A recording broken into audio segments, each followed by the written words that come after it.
Credit balance of 1500 as on page number 10 of the passbook. Passbook है ना, हमने ये एंट्री कैश बुक के पॉइंट ऑफ व्यू से करा दी कि कैश बुक ने ये काम कर लिया।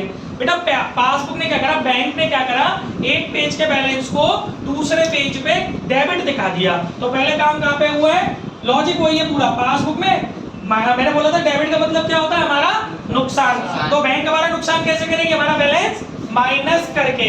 तो क्या कैश ने माइनस किया होगा, नहीं, टैली बाई कैश बुक। तो एंट्री काय में जाएगी, प्लस में। लेकिन अमाउंट कितना जाएगा, अलीशा एक बात सुनो, अगर बैंक 1500 रुपए लेके जाती, इस पेज पे मेरे 1500 है, तो अगले पेज पे भी मेरे कितने जाने चाहिए थे, 1500, लेकिन प्लस के वो भी, लेकिन वो ले गई माइनस के 1500। तो मेरे में डबल का फर्क आ गया। एक तो वो जो 1500 है वो नहीं गए, और उल्टा 1500 कम और कर दिए बैंक ने।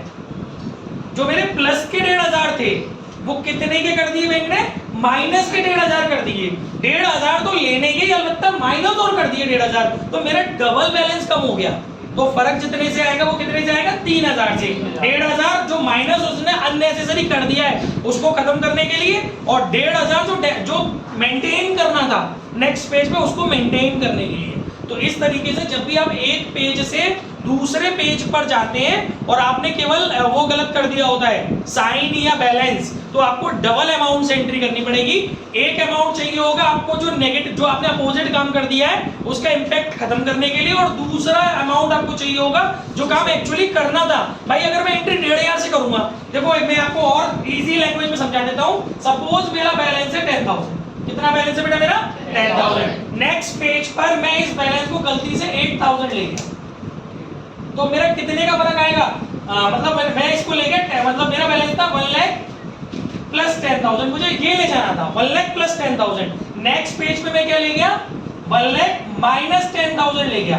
तो जो बैलेंस मेरा 1,10,000 था वो बैलेंस मेरा कितना रह गया, 90,000। फर्क चीज तो केवल 10,000 की, लेकिन फर्क कितने का पड़ गया, दुगने का। मैं ये समझाने की कोशिश कर रहा हूँ, क्योंकि जब एक पेज से दूसरे पेज पे जाते तो पिछले वाले बैलेंस में उसको जब जोड़ोगे, पिछले वाले बैलेंस में जनरल में तो आप यही करते थे, ब्रॉड फॉरवर्ड में जब आप उस पेज का टोटल लगाओगे तो जो टोटल बनना चाहिए नेक्स्ट पेज में वो गड़बड़ हो गया, क्योंकि 10,000 की वजह से फर्क दुगने का आएगा। एक जो काम आपने करना था वो नहीं हो पाया, भाई पॉजिटिव बैलेंस है तो पॉजिटिव मेंटेन होना चाहिए था, वो नहीं हो पाया, और उल्टा आपने नेगेटिव और कर दिया। तो पहले तो उस नेगेटिव को खत्म करो, और दूसरा जो मेंटेन करना है पॉजिटिव उसको मेंटेन करो। तो सीधा सीधा इन शॉर्ट मतलब ये है कि आपको कभी भी एक पेज से दूसरे पेज पर आप जाएंगे और आपने बैलेंस की अदला बदली कर दी तो आपको डबल अमाउंट से एंट्री करनी पड़ेगी। ठीक है, किसी के मन में कोई डाउट रहता है तो पूछ सकते हो। अभी सबको क्लियर होगी मेरी बात, ठीक है? और बोलिए क्या डाउट है इस वाले एग्जाम्पल में, एग्जाम्पल 10 में टीएस में कोई डाउट रह रहा है तो देख लेते हैं। Bank collected a cheque of 500 on behalf of Krishna. Krishna किसका नाम है, ऊपर लिखा हुआ है हमारा, जो ये बना रहा है बीआरएस। बैंक ने कलेक्ट किया एक चेक हमारे बिहाफ पर, but wrongly credited it to Kishan's account another customer. भैया जब बैंक हमारा चेक लेके आई है तो बैंक को उसे हमारे अकाउंट में डालना चाहिए था ना पैसा, लेकिन बैंक ने गलती से इस पैसे को किसके अकाउंट में डाल दिया, किसी दूसरे अकाउंट होल्डर के अकाउंट में डाल दिया। तो क्या बैंक ने हमारे अकाउंट में पैसे डाले? तो पहले काम कहां पे हुआ होगा, हमारे घर में, क्योंकि हमें तो पता है ना कि बैंक हमारे खाते में पैसे डालेगी। तो हमारी कैश बुक में क्या हुआ होगा, प्लस हुआ होगा, क्योंकि बैंक जब हमारे पैसे लेके आएगी बाजार से, बैंक जब हमारा चेक कलेक्ट करेगी तो हम जब बैंक को कोई चेक कलेक्ट करने को देंगे तो हम अपना माइंड प्रोसेस ये रखेंगे, मतलब थॉट प्रोसेस अपना ये रखेंगे कि हमारा बैलेंस बढ़ जाएगा। तो कैश में हमारा क्या हुआ होगा, प्लस। लेकिन क्या बैंक ने हमारे अकाउंट में प्लस किए? नहीं किए हैं बैंक ने प्लस, पर किसी और के अकाउंट में कर दिए, हमारे अकाउंट में प्लस नहीं किए। तो बस वही बुक पलट, यानी कि पासबुक में सेम चीज हो पाई नहीं हो पाई। Tally by cash book, entry जाएगी प्लस में, चेक करो। ठीक है, और बोलो क्या डाउट है, और कोई डाउट किसी बच्चे का? Cheque issued, sorry cheque deposited into bank and collected by bank but cast under casted in cash book. तो इसका मतलब ये जो क्रॉस लगेगा वो यहाँ लगेगा, क्योंकि ये काम कैश बुक में नहीं था। ठीक है, लेकिन अगर इसमें लिखा हो check deposited into bank overcasted इन कैश बुक, इसका मतलब कैश बुक में ज्यादा लिख लिया है, वो काम पासबुक में नहीं हुआ, तो फिर वो क्रॉस कहाँ लगेगा, अपोजिट वाली बुक में। ओवरकास्ट में अपोजिट वाली में क्रॉस लगता है, क्योंकि वो काम हमारे घर में ज्यादा हुआ है, सामने वाले के कंपैरिजन में, और अंडर कास्ट में हमारे घर में कम हुआ है, सामने वाली बुक के कंपैरिजन में उसके यहाँ हुआ है, तो उसके यहाँ तो क्रॉस नहीं लगेगा, अपने घर में क्रॉस लगेगा। अंडर के केस में जोन सी बुक कास्ट हो रही है, और ओवर कास्ट के केस में अपोजिट वाली बुक के आगे क्रॉस लगेगा। ठीक है, और बोलो इलस्ट्रेशन नंबर 10 7 है, इलस्ट्रेशन नंबर 10 7 तो सबने पूछेगा क्या इलस्ट्रेशन 10 का आएगा, ठीक है का टीएस का जी तो चल रहा था इतनी देर से।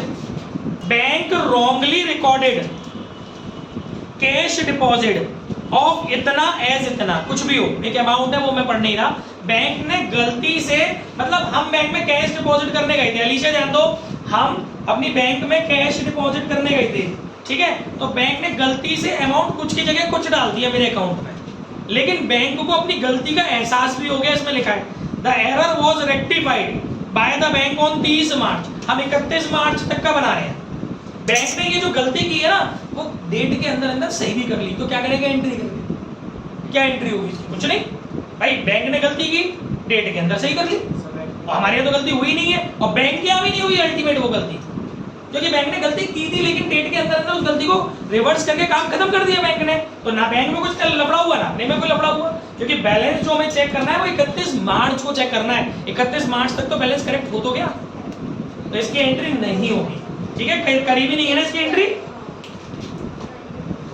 बैलेंस एज पर पासबुक समझ में आता है, cheque for 6200 were issued during the month of December, हमने दिसंबर के महीने में 6200 रुपए के चेक बैंक में जमा किए, सॉरी इश्यू किए, जमा नहीं किए, डिपॉजिट नहीं किए, इश्यू किए, ड्रॉ किए, ठीक है, but of these cheques for 900 were presented in the month of January, ये 900 रुपए के चेक जनवरी में प्रेजेंट हुए, तो एक तो 900 रुपए का काम नहीं हुआ, दूसरा and one cheque 500 was not presented for payment, तो 500 रुपए का चेक तो बैंक में गया ही नहीं, तो 1400 रुपए से होगी एंट्री, हाँ वो 1400 रुपए से, क्योंकि 6200 रुपए में से 900 रुपए का चेक दिसंबर के बाद बैंक में प्रेजेंट हुआ, 500 रुपए का चेक तो हुआ ही नहीं बैंक में प्रेजेंट, तो 1400 का काम ऐसा है 900 प्लस 500 जो बैंक में नहीं हुआ डेट तक, बाकी काम हो गया होगा, और जो काम दोनों तरफ हो गया उससे कोई मतलब नहीं है। इसलिए आज के बाद कोई भी ऐसा पॉइंट पे पूछने से पहले हमेशा ये दिमाग लगाना कि जितने का टोटल काम था उसमें से कितने का काम ऐसा है, भले लैंग्वेज कुछ भी लिखी हो, आपको ये निकालना है उसमें से समझ के कि कितने का काम दोनों तरफ हो गया, उसको इग्नोर मारना है, कितना ऐसा काम है जो एक तरफ हुआ है दूसरी तरफ नहीं हो पाया, उससे एंट्री होती है डीआरएस। जो काम दोनों तरफ हो गया उसको भूल जाइए। और बोलिए क्या डाउट है? तो नॉर्मल एंट्री होगी 1400 रुपए से चेक इश्यूड वाली। 18 में क्या डाउट है? एक एक करके बोलो। 18C a higher purchase payment of 950, ठीक है, made by a standing order. देखो हायर परचेज पेमेंट, कल भी किसी ने ये पूछा था मुझसे इस टाइप का पॉइंट। हायर परचेज पेमेंट का मतलब होता है हमने कोई चीज किस्तों पर ली है, जैसे मान लो मैं बाइक ले आया किस्तों पर, तो मैंने उस किस्त जिस कंपनी से, मान लो मैंने एक्टिवा ली होंडा की, तो होंडा वाली कंपनी को मैंने अपनी बैंक के चेक दिए होंगे, तो इसे बोलते हैं स्टैंडिंग इंस्ट्रक्शन। ये थोड़ी है कि मैं बैंक को फोन करके बोलूंगा ऐसे ऐसे पैसे दे दियो, ऐसा नहीं होता। स्टैंडिंग, सो स्टैंडिंग, मेरा स्टाइल, मेरे सिग्नेचर स्टेप भी चेंज हो गए। हाँ, स्टैंडिंग इंस्ट्रक्शंस का मतलब होता है कि आप बैंक हर उस चीज को स्टैंडिंग इंस्ट्रक्शन मांगेगी जो डॉक्यूमेंट बैंक के सामने प्रेजेंट होगा, आपका चेक किया होगा, आपका साइन किया होगा, वो कहलाता है स्टैंडिंग इंस्ट्रक्शन। आपने किसी, क्योंकि आपने बैंक में अपने साइन सेव करा दिए, और आप किसी भी डॉक्यूमेंट में साइन करते हो जो बैंक में प्रेजेंट हो रहा है, जिस पर आपका साइन है, तो बैंक उसे यही समझेगी कि आप स्टैंडिंग इंस्ट्रक्शन बैंक को दे चुके हो। ऐसा थोड़ी होता कि फोन करके बैंक आपको स्टैंडिंग इंस्ट्रक्शन, आप बैंक को स्टैंडिंग इंस्ट्रक्शन दोगे। स्टैंडिंग इंस्ट्रक्शन मतलब पहले से इन्फॉर्म करोगे बैंक को, कोई किसी को इन्फॉर्म नहीं करता। सीधी सी बात है, बैंक ये समझती है अच्छा चेक पर जो चेक है या ड्राफ्ट है वॉट एवर, इस पे साइन मैच हो रहे हैं, इसका मतलब अमित सर ने परमिट किया है हमें कि हम अपने खाते में, अमित सर के खाते में से निकाल के पैसे बंदे को दे दें, ये होता है मतलब। तो क्या हो गया है कि आपने एक गाड़ी खरीदी है किस्तों पर, कुछ भी खरीदा है किस्तों पर, हायर परचेज पेमेंट मतलब इंस्टॉलमेंट्स पर आपने कोई चीज खरीदी है, तो वो was not entered in the cash book, तो डेफिनेटली आपको नहीं पता चला, तो पहले काम पासबुक में हुआ है, पास में क्या होगा आपका बैलेंस माइनस हो जाएगा, pass minus cash minus cross. और बोलो D point, a cheque of 600 received, deposited and credited by bank. एक चेक है, ये कल पूछे तो थे बच्चों ने, एक चेक है, रिसीव किया, डिपॉजिट किया और क्रेडिट भी कर दिया बैंक ने, accounted as a receipt in the cash column of cash book. ये कल भी बताया था हमने, गलती से हमने क्या कर दिया है, इसको अपनी कैश बुक के रिसिप्ट कॉलम में लिखना है। तो लिखने ही पे क्या गलती है? अबे जब चेक मिलता है उसको बैंक में जाके जमा करते हो तो तुम उसे अपने घर में आके कैश बुक के रिसिप्ट कॉलम में ही तो लिखते हो, लेकिन रिसिप्ट साइड में तो लिखते हो, लेकिन रिसिप्ट साइड के साथ साथ आपको बैंक कॉलम में लिखना चाहिए था। आपने गलती से कौन से कॉलम में लिख दिया? कैश कॉलम में। तो इसको ऐसे समझिए कि आपने चेक बैंक में जमा तो कर दिया पर आप अपने घर में अंडरकास्ट कर गए, उसको मतलब लिखना भूल गए।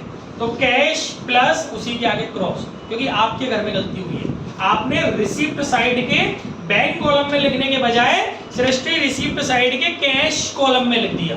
अगर आप कोई चेक बैंक में डिपॉजिट करने जा रहे हो अपने डेटर का, तो आपको उस चेक को बैंक में जमा करने से पहले अपनी रिसिप्ट साइड के बैंक कॉलम में लिखना चाहिए था।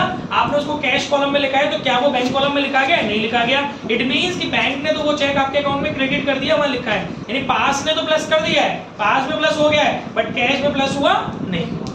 चाहे ऐसे लिख लो कैश प्लस क्रॉस पास प्लस, या ऐसे लिख लो पास प्लस कैश प्लस प्लस। बात आ गया। और entered in cash book twice, आवाज तो जरिए, bank charges entered in cash book twice. तो भैया सीधी सी बात है कि कैश बुक में आपने एक बार ज्यादा गलती कर दी है, कैश बुक में आपने एक बार ज्यादा गलती कर दी है, तो एक्स्ट्रा काम कहां पे किया है आपने? कैश बुक में। तो अब क्या करोगे? इसको नीचे कर देना, कैश में एक्स्ट्रा माइनस कर दिया, बैंक चार्जेस में माइनस कर देना, कैश माइनस। क्या वो दूसरी बार बैंक ने माइनस किया होगा? नहीं ना। कैश माइनस पास माइनस क्रॉस, नहीं, कैश माइनस पास माइनस क्रॉस। सेकंड टाइम के लिए टैली, फर्स्ट टाइम के लिए टैली नहीं बनेगी, क्योंकि एक बार बैंक ने भी माइनस किया और तुम्हें भी माइनस करने दे, तुमने दूसरी बार और बड़ी बुआ बन के कर दी है, वो माइनस होगा। तो एक बात बताओ, ये पीछे से नहीं कवर हो सकती।